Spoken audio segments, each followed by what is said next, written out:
Hello and welcome to another Newsmakers podcast. I'm Maria Taylor, Managing Editor of the ACHR News, and today I'm here with Chris Piles, North American AC Project Lead at Chemours. Today we'll be talking about the changeover to A2L refrigerants, training, storage, transporting, and Opteon XL41, which is Chris's specialty. This podcast is sponsored by Chemours. Chris, great to have you here with us. Thanks a lot, Maria. I appreciate it. Now that we know changes are coming and A2L refrigerants are on their way, what should people in our industry be doing? Well, that's a really good question. The most important thing that all of us can be doing is getting informed. And we recommend that everyone seeks out information from credible sources. When you're prepared with proper knowledge and training, you're going to be able to confidently move forward through this transition from R410A to Opteon XL41, which is designated as R454B. And finding good information is actually pretty easy to do. There's lots of good articles, webinars, and podcasts that are out there from companies like Chemours and from industry organizations. At the same time, if you go looking, there's going to be lots of content out there from sources that are less credible with information that may not be accurate. So just make sure you're looking in the right places. For instance, Opteon.com is always loaded with articles, case studies, white papers, and technical information. Also, Chemours has a YouTube channel, and we run a cool series called Check Up with Dr. Chuck. The series has been running for 3 seasons now and has 40 short videos. In the videos, our technical fellow and senior chemist, Dr. Chuck Allgood, he talks about all kinds of refrigerant-related topics, from what is an HFO to refrigerant numbering. There are even videos on the burning velocity of flammable refrigerants. His videos do a great job of explaining complex topics in a simple way. And another example that I can give you is that we hosted a webinar back in April with Carrier here on ACHR News. The Chemours side discussed A2L refrigerants, while Carrier discussed how they will be redesigning their equipment for use with R454B at a high level. They shared leak mitigation technology in their new equipment, and they also discussed live testing that they're doing on 25 systems in occupied homes. And those systems have been all installed for over a year now, and they played a short video interview of a technician who's installing the systems. That webinar is a great example of the type of information you want to seek out, because both of those companies that are presenting are very close to the transition. And there are also industry organizations with credible content. AHRI has a group called the Safe Refrigerant Transition Task Force. Their website is full of guides, fact sheets, and webinars. Also, ESCO, RSES, ACHR, and NATE are all great sources of information for technicians and engineers. Of course, attending training events is going to be important too. Towards the end of 2024, as equipment producers begin bringing A2L equipment into the market in force, there's going to be an abundance of training available. So, of course, in short, you want to start gathering information now from credible sources and keep up with your preferred OEMs as equipment-specific training is coming soon. So we've heard about several manufacturers that have selected Opteon XL41 to replace R410A. What can you tell us about this product? Well, there are several key reasons why OEMs are selecting XL41. Now, the primary characteristic of all the new refrigerants that are coming into the market is that they have a much lower global warming potential than R410A.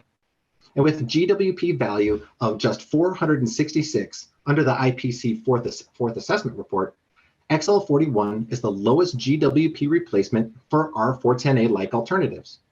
And products designed around XL41 should have a longer product lifespan versus some of the alternatives, which is something that OEMs are very interested in.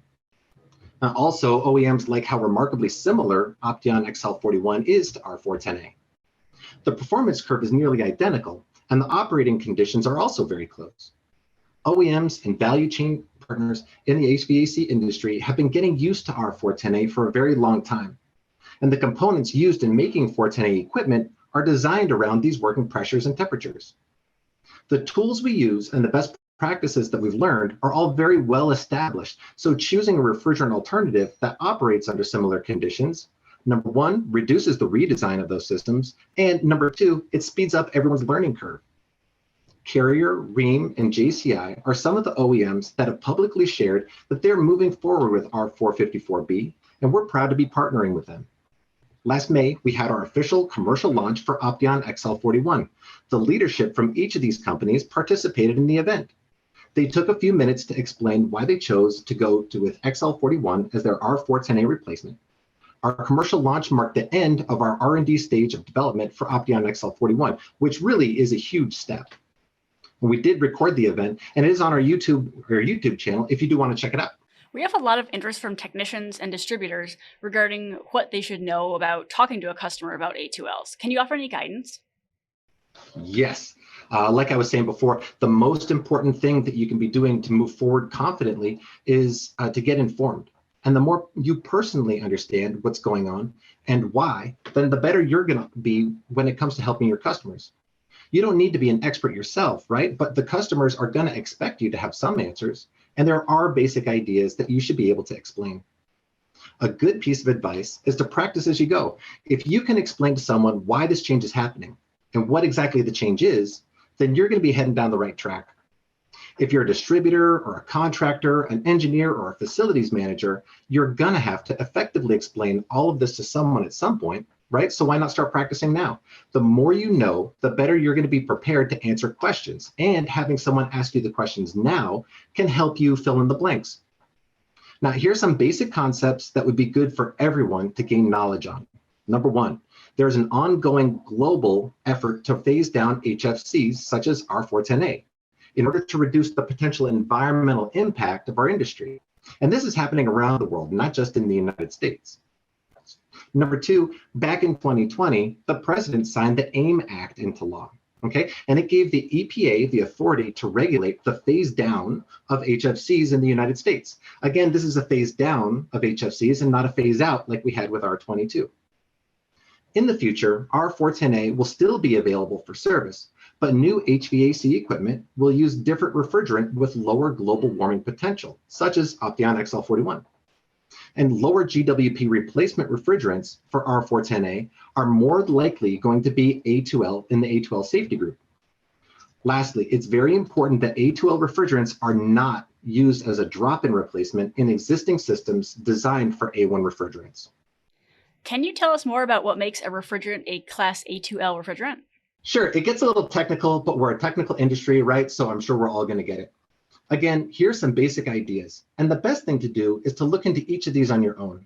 For more information, make sure you're going to credible sources in the industry, like Opteon.com. All right, here we go.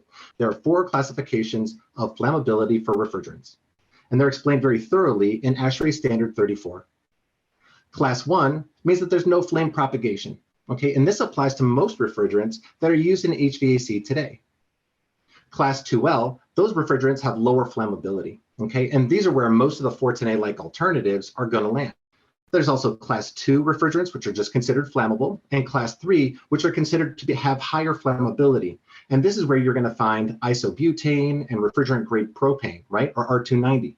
The flammability classifications for refrigerants depend on several things. Number one, whether or not the refrigerant propagates a flame, right? It'll fall into Class 1 if it doesn't propagate a flame. And it'll fall into either Class 2L or Class 2 or Class 3 if it does.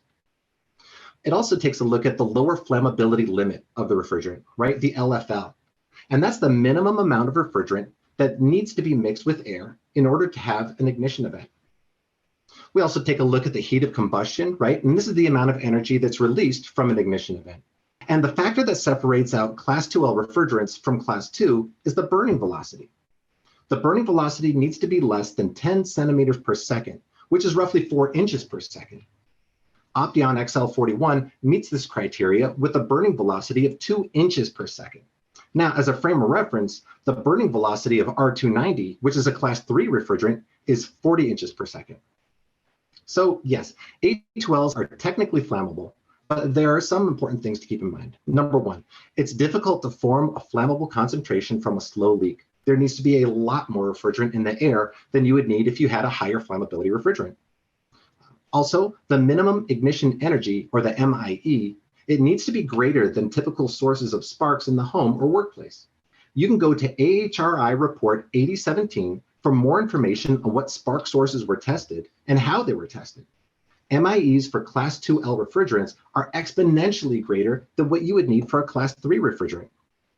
What impressed me most about the testing is that they had a fully loaded outlet and created sparks from plugging in and unplugging appliances that were turned on.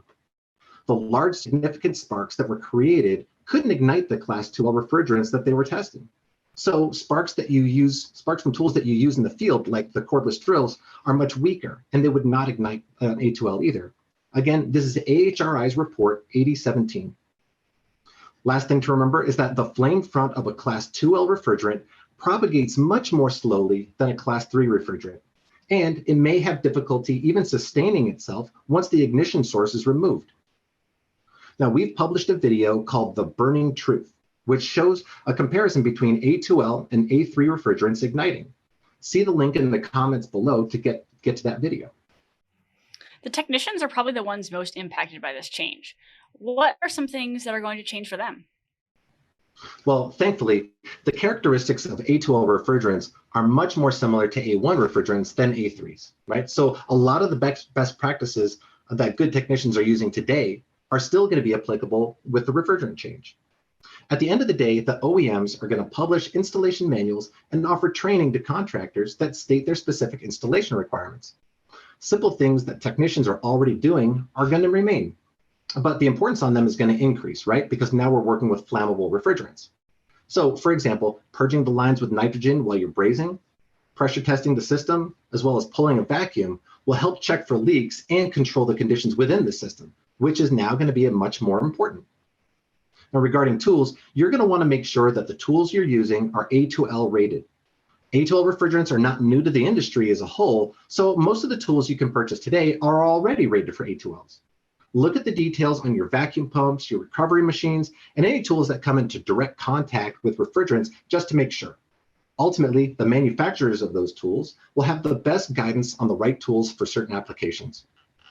And there are also some questions that we get about cylinders for A2L refrigerants, right? We get questions about what color are they going to be, and if they're going to have left-hand or right-hand threads, and if they're going to be disposable or if they're going to only be refillable. And these are all great questions. And currently, the only thing that's been decided is that the cylinders are going to be gray with a red band around the top. Okay, the right-hand, left-hand thread issue is still not officially decided. And the same applies for the types of cylinders that are going to be used.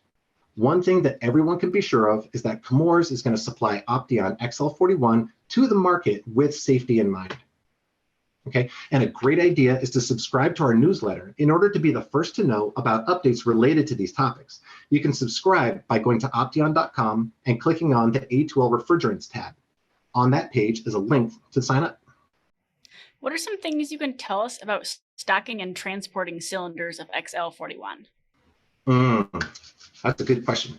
The good news is that the code requirements for storing and transporting A2L refrigerants is already in place. Again, A2Ls are not new to the industry, right? So there are commonly used refrigerants that are A3s, B1s, B2Ls, which are used in applications outside of comfort cooling. They're used for commercial refrigeration, industrial process cooling, and even home and commercial appliances like refrigerators. They've been around for a very long time, and the codes are well established. Comfort cooling in the US has been using A1 refrigerants for a very long time, so moving to A2Ls can be new for a lot of people. For anyone not familiar with storing refrigerants outside of the A1 safety group, we recommend that you look to NFPA 55 and IFC for guidance. There are maximum allowable quantities if you have a sprinkler system in place and if you don't. They also address if your inventory is on shelves, on racks, or as stacked pallets. Again, look to NFPA 55 and IFC for details on how to proceed. The story is also similar for anyone with questions about transporting A2L refrigerants like Opteon XL41. The Department of Transportation has published requirements for transporting all kinds of hazardous material, both in large quantities, such as cylinders in an 18-wheeler, as well as in small quantities, such as a technician's truck. The Department of Transportation refers to smaller quantities that are being used for the purpose of performing work to be materials of trade. Under the materials of trade guidance, A2Ls are currently considered flammable. So they're going to be grouped in with the other class 2.1 gases in the truck, such as brazing gases. At this time, they're to be transported standing up vertically. Feel free to reach out to us at opteon.com if you have any questions about storing or transporting Opteon XL41. We'd love to hear from you. We really appreciate you taking the time to speak with us today. Is there anything else you want to add before we go? I'd really like to thank you for the opportunity for us to chat a little bit. Our industry is going to be entering into a big transition, and we're glad to have the opportunity to help frame out a path for success. Chemours cannot express enough how important it is to gather as much information as possible from credible sources. Knowledge really is the key in order to confidently move forward with Opteon XL41. Thanks again. You mentioned this earlier, Chris, but as a reminder, where can people go if they want more information about Opteon XL41? Hands down, the best place to go is at opteon.com. Our website, we've got all kinds of information on A2Ls and a lot of links to our different assets.